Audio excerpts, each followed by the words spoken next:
de 5000 personnes sont venues se réchauffer au son de l'Amérique les 7 et 8 avril sur le pôle mécanique à l'Est-Cévennes.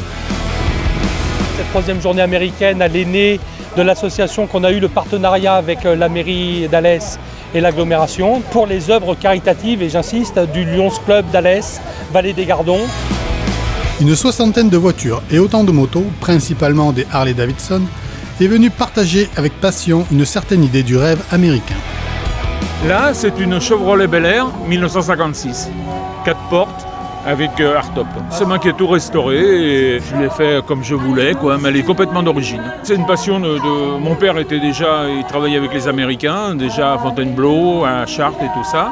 Il avait toujours eu des voitures américaines et moi j'ai continué, quoi. J'ai continué et puis voilà, la passion. J'ai toujours roulé en américaine quand j'étais petit et ça continue. Organisées par le Lions Club Alès Vallée des Gardons, les journées américaines sont avant tout portées par une équipe de passionnés de belle mécanique américaine. L'idée, en fait, elle est née un soir d'octobre, là, lors d'une réunion du Lions Club quand j'ai commencé il y a 4 ans. Et j'avais moi-même donc ma Mustang Bullitt et je leur ai proposé d'essayer de fédérer un peu autour des voitures américaines une journée caritative. C'est des individuels en général, quelques clubs quand même. Demain, j'attends le Muscle Car d'Arles. J'ai quelques personnes qui viennent de Mustang Club de France de Bagnols-sur-Cèze. Mais en fait, il y a beaucoup de gars privés qui voient les affiches et qui viennent nous rejoindre de manière tout à fait libre. La réussite de ce week-end a également été possible grâce à l'implication de plusieurs associations locales. L'authentique Old Seven Jeep a, par exemple, installé son camp militaire et accueilli du public durant tout le week-end. C'est notre 3e participation, donc depuis le début on suit l'événement. C'est une association qui a 21 ans maintenant, qui est axée sur le souvenir de la Jeep ancienne. C'est la Jeep américaine et sa dérivée qui est l'Oskish, c'est-à-dire la Jeep qu'on avait dans l'armée française jusqu'à les années fin 80. On tourne à peu près une 30-35 membres, avec une moyenne des fois on va dire des fois de 2 voitures par propriétaire. Donc on tourne à peu près une cinquantaine de véhicules.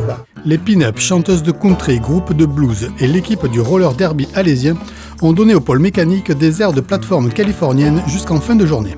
Nous sommes les broyeuses de chair, donc c'est la section roller derby du roller skating alésien. C'est un sport de contact en patin à roulettes, plutôt pour les filles et ça tabasse un peu pour le dire vrai. Et aujourd'hui du coup on vient de faire un peu la parade là avec les voitures et puis ce soir on sera au service pour le drive-in. Ce fut en effet la cerise sur le gâteau. Le samedi soir, un écran géant de 10 mètres par 15 a permis de proposer aux visiteurs une séance de drive-in, le cinéma dans la voiture.